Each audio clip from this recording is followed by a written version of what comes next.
बघा, इयत्ता 8वी NMS परीक्षा गणित मध्ये अतिशय महत्वाचा टॉपिक आहे आपला सूट व कमिशन किंवा दलाली म्हणतो. तर आता या ठिकाणी सगळ्यात महत्वाचं समजून घ्यायचं आहे की सूट किंवा कमिशन जे असतं तर ते शेकडेवारीमध्ये असतं. कशामध्ये असतं? शेकडेवारीमध्ये. म्हणजे जे काय व्यवहार होईल तो 100 रुपयाच्या प्रमाणामध्ये होईल. जसं की आपण सरळ व्याजामध्ये व्याजाची आकारणी कशावर असते? 100 रुपयावरती असते. जे काय आपण पैसे घेतो तर प्रति 100 रुपयाला किती, तसं या व्यवहारामध्ये प्रति 100 रुपये हा महत्वाचा कन्सेप्ट आहे. तर याच्यामध्ये आपल्याला जर शेकडेवारी हे प्रकरण आपण शिकलेलो आहोत ते जर परफेक्ट असेल तर आपल्याला सूट कमिशन काढणं अतिशय सोपं जातं. अतिशय सोप्या पद्धतीने आपण या ठिकाणी समजून घेऊया. जास्त वेळ न घेता आपण प्रत्यक्ष जे सरावाचे उदाहरण आहे त्या उदाहरणाकडे जाऊया. बघा, स्वाध्याय त्यातला प्रत्येक प्रश्न आपण या ठिकाणी समजून घेणार आहोत. आता प्रश्न समजून घेत असताना ज्याचं जे स्पष्टीकरण आहे ते शक्य तितक्या शॉर्टकट पद्धतीने आपण लिहायचा प्रयत्न करू की जेणेकरून आपल्याला काय होईल ते समजून घ्यायला सोपं जाईल. तर आपण या ठिकाणी बघा, ज्या ठिकाणी गरज पडेल त्या ठिकाणी आपण आपल्या प्रश्नाचं जे स्वरूप आहे ते छोटं पण करणार आहोत. ठीक आहे. म्हणजे वरती प्रश्न अर्ध्या भागामध्ये आपण हे वापरणार आहोत. ठीक आहे. प्रश्न आता पहिल्यांदा समजून घेतला आपण. मोठा प्रश्न झाला की नंतर आपण या ठिकाणी त्याचं स्पष्टीकरण पाहणार आहोत. बघा, प्रश्न काय आहे एकदा प्रश्न वाचूया मोठ्या स्वरूपामध्ये. सगळ्यांनी प्रश्नाकडे लक्ष द्या की छापील किमतीवर 9% सूट देऊन दुकानदार टीव्ही 19,110 रुपयाला माधवला ऐकला तर टीव्हीच्या खरेदीवर माधवला किती रुपये सूट मिळाली. म्हणजे आपल्याला या ठिकाणी माधवला जी टीव्ही मिळालेली आहे म्हणजे विक्री किंमत किती आहे? 19,110 रुपये. मग मूळ किंमत अगोदर काढावं लागेल आपल्याला. काय काढावं लागेल? मूळ किंमत काढल्यानंतर आपण काय काढू शकतो? फरक काढू शकतो. फरक म्हणजे काय? त्याला मिळालेली सूट. आता ही सूट टक्केवारीमध्ये दिलेली आहे. जर त्याने 100 रुपयाची वस्तू घेतली असती तर त्याला 9 रुपये सूट मिळाली असती. किती रुपये?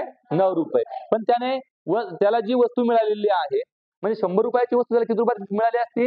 91 रुपयामध्ये. किती रुपयामध्ये? 91 रुपयामध्ये मिळाली असती म्हणजे 9% सूट मिळाली असती. मग आता त्याला जी वस्तू मिळालेली आहे 19,110 रुपयाला तर त्याला ती वस्तूची मूळ किंमत किती होती ती आपल्याला काढायची आहे. आणि ही आपण फक्त गुणोत्तराच्या स्वरूपात शिकणार आहोत. कोणतंही या ठिकाणी आपण हे वापरणार नाही आहोत.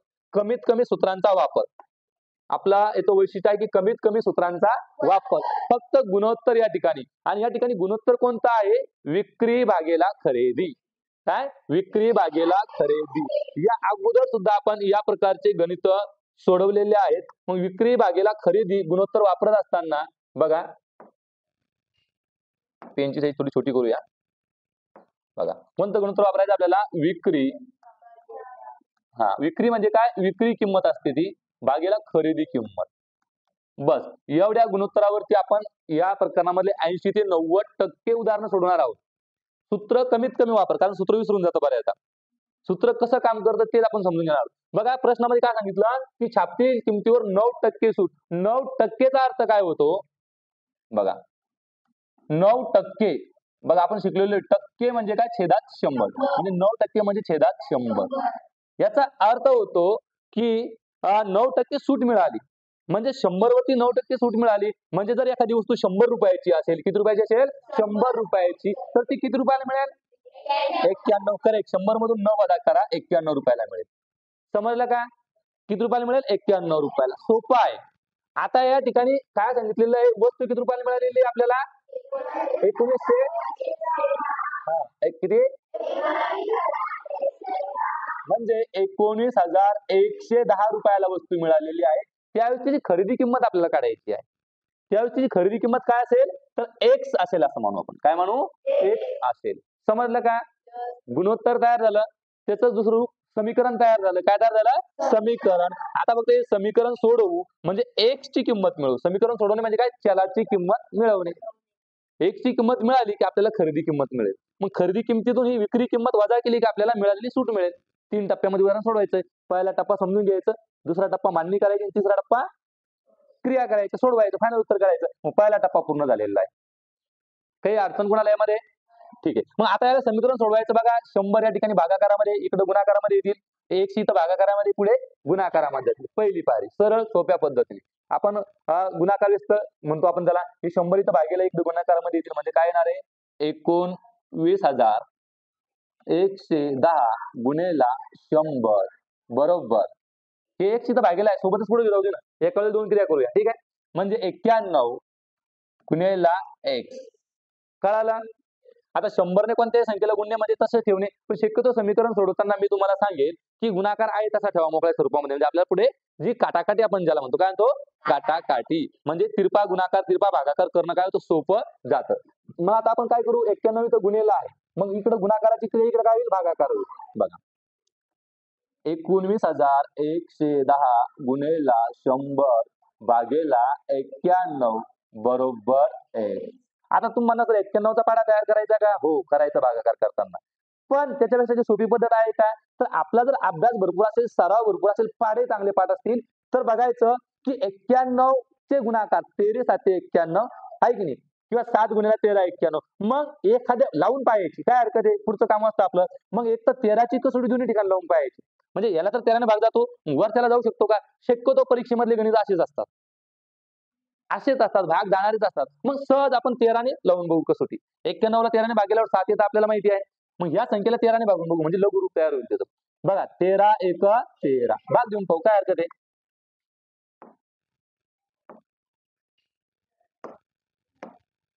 13 1 13, 19 मधून 13 गेले 6 उरले, किती झाले, 61. 13 5 65, पाठीमागची संख्या, 13 चौक 52, 13 चौक 52, 61 मधून 52 गेले, किती उरले, 9 उरले, आहे की नाही. मग 9च्या पुढे 1 आला, 91, 13 7 91 गेला ना भाग, आहे की नाही. मग 13 7 91, 13 0 0, 13 7 91, 13 ने भाग गेला दोघांना, पण लघुरूप मिळाला आपल्याला, काय मिळालं, 14 70 गुणिले 100, 1470 गुणिले 100 भागेला 7 बरोबर x. बघा, 7 1 7, 7 दुने 14, 7 1 7, 7 0 0, म्हणजे 210 गुणिले 100 बरोबर x, म्हणजे 210 वरती 2 शून्य, म्हणजे 21,000 रुपये ही झाली खरेदी किंमत किंवा मूळ किंमत, आहे की नाही, खरेदी किंमत किंवा मूळ किंमत, आहे की नाही. मग त्याच्यावर त्याने सूट दिली होती 9%, मग किती आलं होतं ते, 1910. आता दोन प्रकारे सोडू शकता, एक तर याचे 9% काढू शकता, ते अवघड आहे, याच्यातून हे वजा करा, जे उत्तर येईल ते तुमची मिळालेली सूट आहे. मग मिळालेली सूट काय, मिळालेली सूट सोपं पद्धत आहे, मिळालेली सूट कशी काढणार आपण, की जी मूळ खरेदी किंमत होती 21,000 वजा 1910, म्हणजे 1910 वजा बाकी सगळ्यांना येते, हा 19,110. ठीक आहे, लिहिताना 19,110, कोणीतरी 1910 म्हटलं, त्यामुळं मग मी त्या पद्धतीने दिलं. ठीक आहे, 19,110, व्हेरी गुड. बघा, शून्यातून शून्य गेला, शून्य, शून्यातून मात्र एक जात नाही, मग इकडे येऊया, इथे गेलो, इथून सुरुवात करूया, इथे किती राहतील, आता शून्य राहतील, इथं 10 होतील, 10तून पुन्हा एक गेला 9 राहतील, या ठिकाणी 10 थांबून जायचं, 10तून एक गेला 9, 9तून एक गेला 8, शून्यातून 9 जात नाही, पुन्हा इकडे गेलो, इथं एक राहिला, आता इथं मात्र 10 झाले, 10तून 9 गेला 1, 1तून 1 गेला 0, 1,890 रुपये, काय 1,890 रुपये या ठिकाणी काय मिळाली, त्याला सूट मिळालेली, किती, 1,890 रुपये, 1,890 रुपये. बघा पर्यायामध्ये कुठं आहे ते, 1,890 पर्याय क्रमांक 2. अशा पद्धतीने उदाहरण सोडवायचे आहे, समजतंय, सोप्या पद्धतीने जाते. ठीक, दुसरं उदाहरण समजून घेऊया, स्पष्टीकरण नंतर लिहून घेऊ आपण, शिव असल्यानंतर, ठीक आहे, किंवा आता एकदा समजल्यानंतर स्पष्टीकरण तुम्ही तुमच्या मानाने सुद्धा लिहू शकता. ठीक आहे, घ्यायचा पुढचा प्रश्न. बघा, पुढचा प्रश्न काय आहे, सतीशरावांनी आपले घर दलालामार्फत, दलाल म्हणजेच ब्रोकर, एजंट आपण त्याला म्हणतो, आणि तो जी रक्कम घेतो त्याला दलाली म्हणतात, किंवा ब्रोकरेज म्हणतात, किंवा कमिशन म्हणतात. तिन्ही शब्दांचा अर्थ एकच आहे, दलाली, ब्रोकरेज किंवा कमिशन. ठीक आहे, त्यांना दलाल, कमिशन एजंट किंवा ब्रोकर, कमिशन एजंट किंवा ब्रोकर, म्हणजे परीक्षेमध्ये प्रश्न जर शब्द जर बदलले तर गोंधळून जायचं काम नाही, ते तेच आहे, समजून घ्यायचं. बघा किती आहे ते, 1000, 10,000, लक्ष, 10 लक्ष, म्हणजे 38 लाख रुपयाला विकले, दलाला 3% दलाली द्यावी लागली, तर घर विक्रीतून सतीशरावांना किती रक्कम मिळाली, म्हणजे अगोदर दलाली किती द्यावी लागली ती ह्या रकमेतून वजा करायची, म्हणजे राहिलेली रक्कम कोणाला मिळाली, सतीशरावांना मिळाली. ठीक आहे, हे गणित आपण पुन्हा व्यवस्थित या ठिकाणी समजून घेऊया, मोठ्या स्क्रीनवरती घेऊ, चालेल ना. ओके बघा,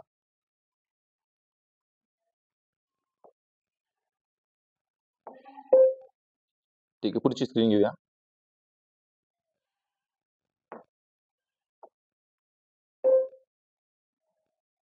स्क्रीन कशी होती, हा इथं चालतं हायर स्क्रीन.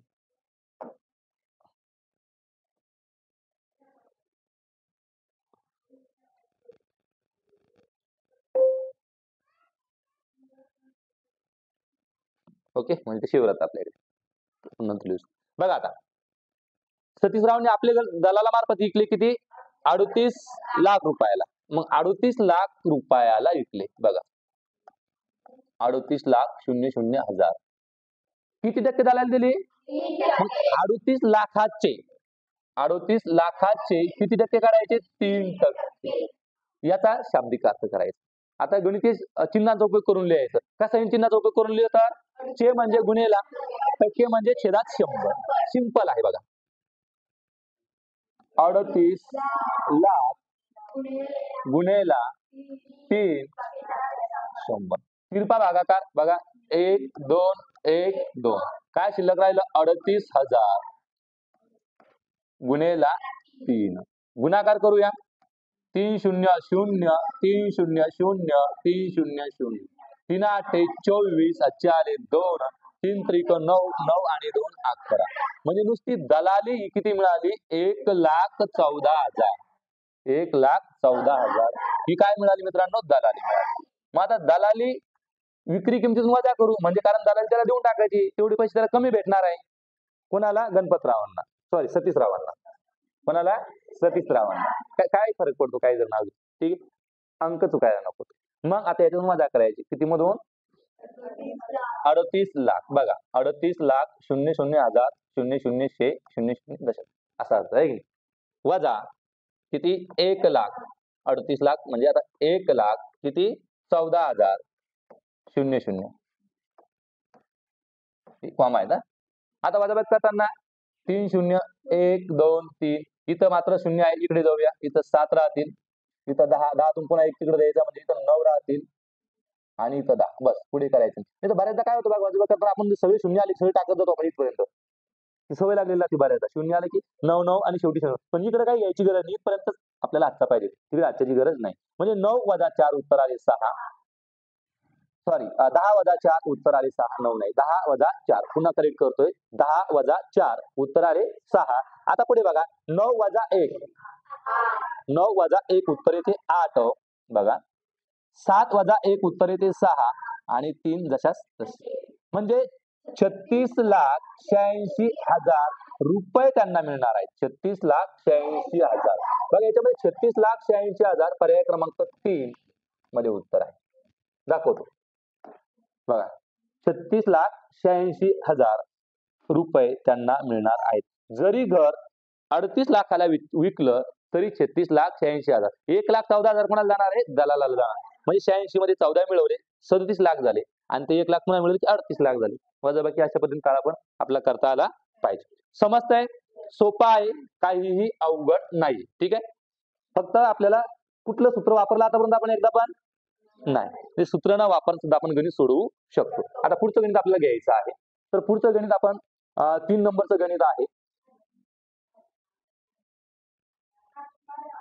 आत्मारामाने पुन्हा आत्मारामाने जुनी मालवाहतूक गाडी याच्याशी काही घेणं नाही, संख्येवर फोकस करायचं. कोणी असेल तो, गाडी असेल, काय घर असेल किंवा आत्माराम असेल, सीताराम असेल, कोणी असेल.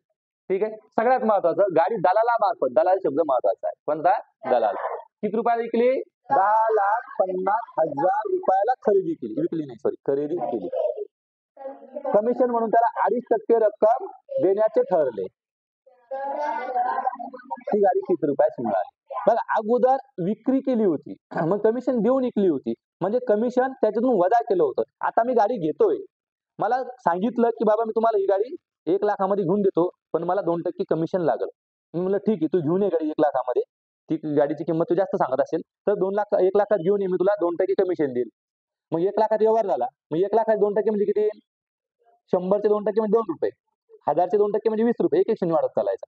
1 लाख म्हणजे तर 1 शून्य वाढला 2,000. 1,00,000ची किती 2,000. मग मी काय, मला गाडी 1,00,000त भेटली आणि 2,000 कोणाला द्यावं लागले, जो कमिशन होत त्याला. मग गाडीची किंमत किती पडली मला, 1,00,000 आणि 2,000 शिल्लक द्यावं लागले मला. 2,000 त्याला शिल्लक द्यावे लागले. आता मी गाडी विकतोय का नाही, मी गाडी घेतोय ना, आणि घेताना 2% कमिशन देतोय पुन्हा. त्याला 2% शिल्लक द्यावं लागणार मला, ज्यानं मला गाडी घेऊन दिली, ज्यानं मला गाडी दाखवली त्याला, आहे की नाही. त्याचे 2,000 रुपये त्याला द्यावं लागेल आणि 1,00,000 त्या मालकाला द्यावं लागेल. कळालं का. मग माझ्याकडून किती पैसे गेले आतापर्यंत, 1,00,000 आणि 2,000. समजलं का. आता ती गाडी जर माझी असती, मी ती गाडी विकली असती, काय केलं असतं, मी ती गाडी विकली असती, म्हणजे मला पैसे द्यावे लागले असते. आता मला पैसे मिळाले असते, सॉरी, मला काय काय झालं असतं, पैसे मिळाले असते. त्यानं काय केलं असतं, ती गाडी 1,00,000 मध्ये मला विकून दिली असती. मग त्या मालकाने मला किती दिले असते, 1,00,000 रुपये दिले असते. ते 1,00,000तले 2,000 कोणाला द्यावे लागले असते मला, ज्यानं गाडी विकून दिली त्याला. म्हणजे मला किती मिळाली असती, 98,000. समजलं का. दलाली जर खरेदीदाराकडून घेतली असेल तर ती वजा होते, आणि दलाली जर विक्रीदाराकडून घेतली असेल, आहे की नाही, तर ती काय होते, ऍड करावं लागते.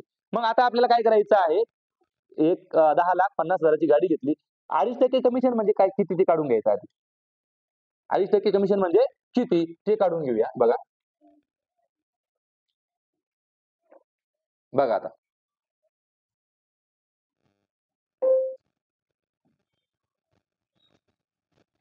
ठीक आहे. 2.5% कमिशन काढायचं कितीचं, 10,05,000. प्रश्न क्रमांक 3. आकडे सांगत चला, एका दिवस मागे पुढे होता संतोष. 10,50,000.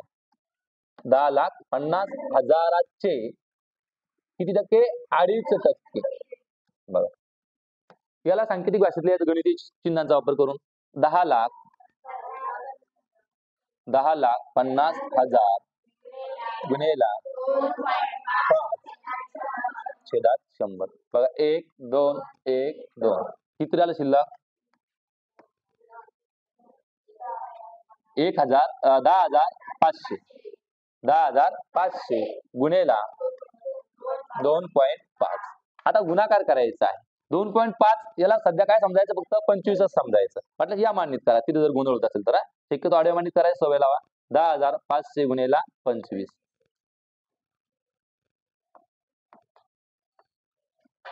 0 0 25 5 125. 125 ला फक्त 5 हातचे आले 12. 25 0 0 हातचे किती 12, 0 आणि 12 12. मग 12ला 12 लिहायचे, 2 लिहायचे, 12ला फक्त 2 लिहायचे, 1 पुढा हातचा. 25 1 25, 25 आणि 1 पॉईंट किती नंतर आहे, 1 नंतर. पॉईंट 1 नंतर. समजतंय का. 25 म्हणजे किती आलं, 26,250. 26,250. चुकतंय काही.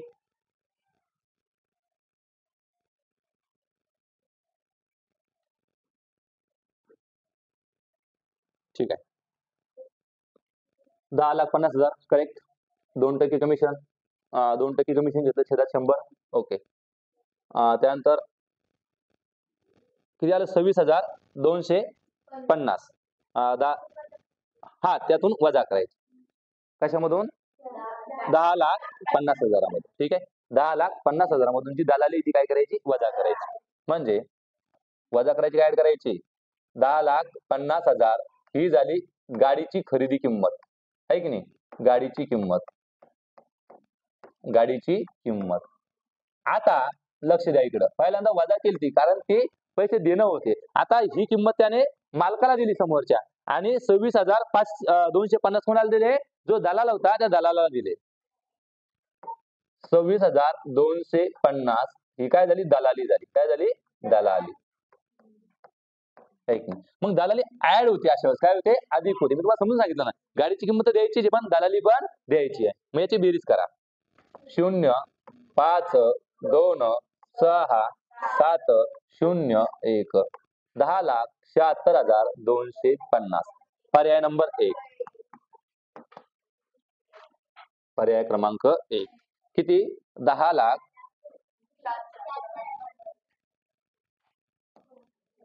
किती नंबरचा प्रश्न आहे तो, वरती गेला. हा, 10,76,250.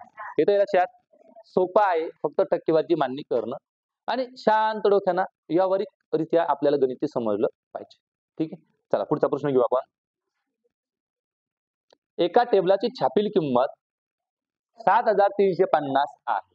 विक्रेता या किमतीवर 11% सूट देतो, तर टेबलाची विक्री किंमत किती? बघा, छापील किंमत म्हणजेच खरेदी किंमत थोडक्यात. ठीक आहे, आणि विक्री किंमत काढायची सूट दिल्यानंतरची. फक्त गुणोत्तर मांडायचं, कोणतंच सूत्र वापरायचे नाही. सूत्र भरपूर दिलेले आहेत पण सूत्र वापरायचं नाही, फक्त गुणोत्तर मांडायचं. काय गुणोत्तर मांडायला सांगितलेले मी? विक्री भागेला खरेदी, विक्री भागेला खरेदी. आणि मग कसं सुटतं बघा ते गुणोत्तर मांडल्यावर.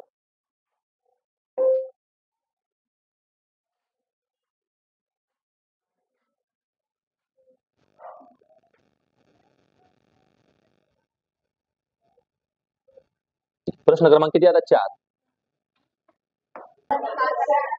हा, 7,350.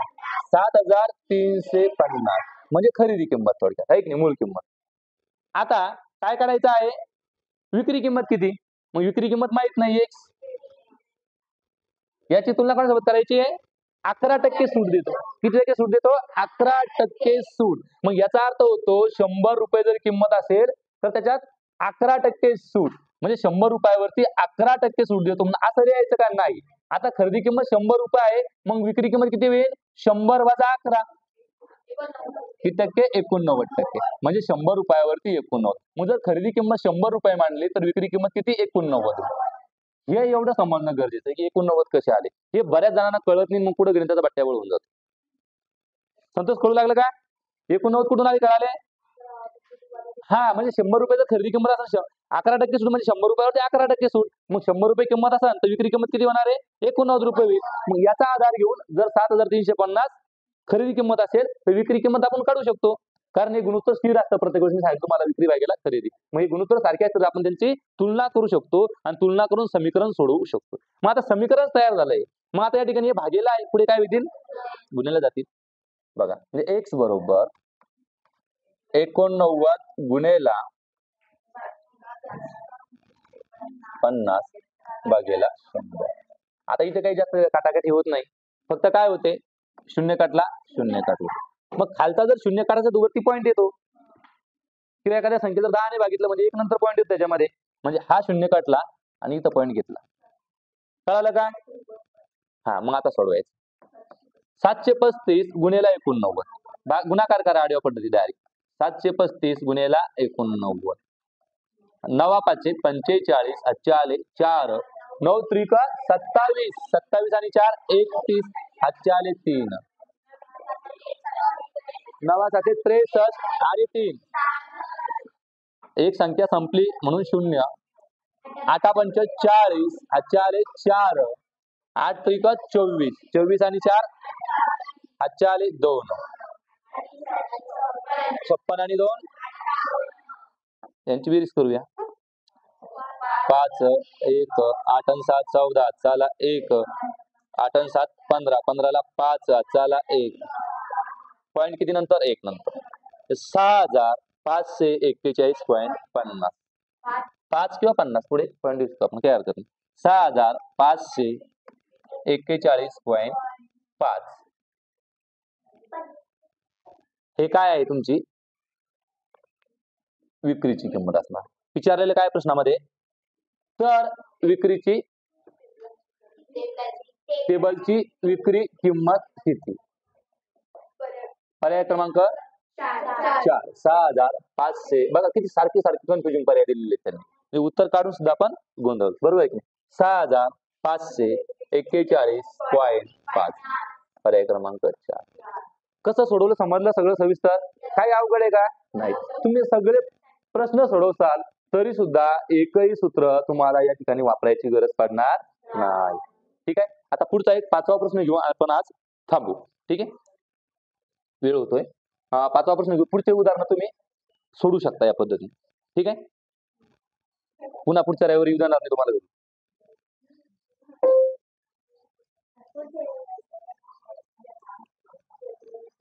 येऊ देते का? हा, ठीक, चांगली गोष्ट आहे. बघा, नाही मग पुन्हा मला फोन करते. हा, रामभाऊंनी 75 डझन हापूस आंबे बघा किती डझन, 75 डझन, प्रत्येकी 750 रुपये डझन.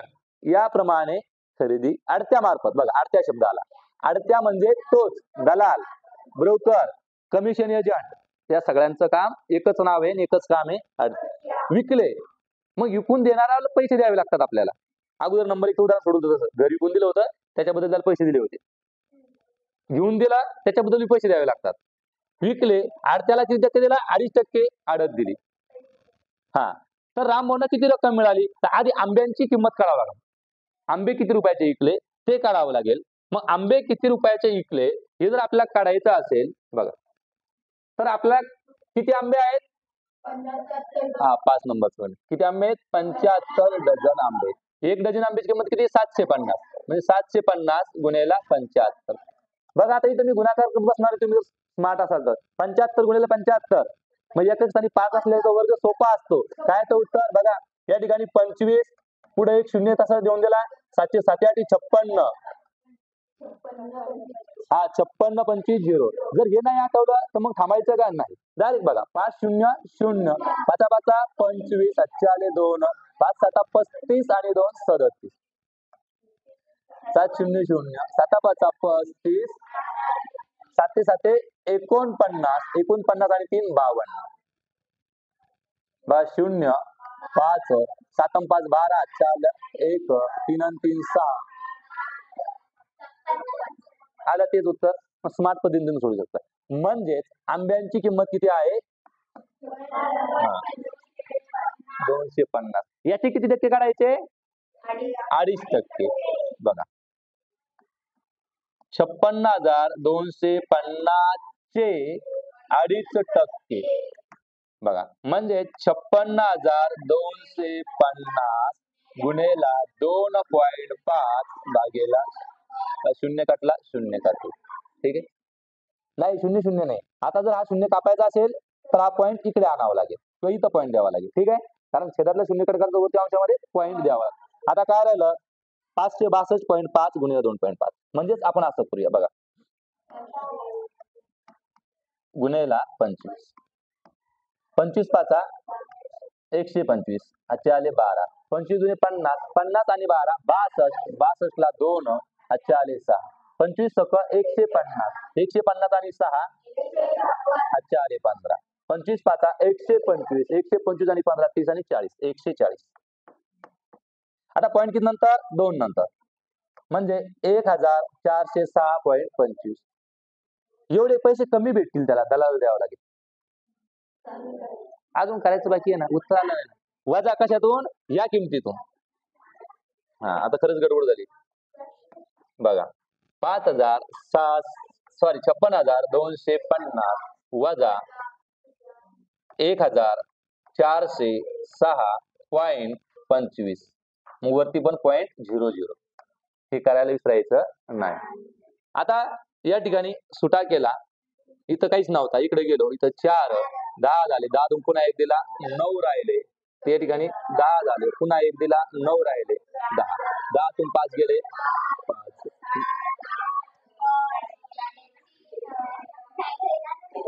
3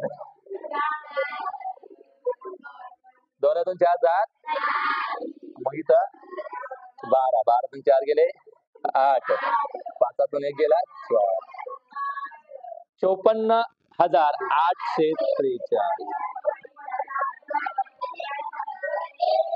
54,843.75. कुठं आहे उत्तर, पर्याय क्रमांक 1. ठीक आहे, हे 5 गणित आपण या ठिकाणी घेतलेले, पुढचे गणित असेच आपण कंटिन्यू करू. ठीक आहे, तुम्ही सोडण्याचा प्रयत्न करा, नाही जमलं तर आपण पुन्हा चालेल. ठीक आहे, आपण या ठिकाणी थांबूया.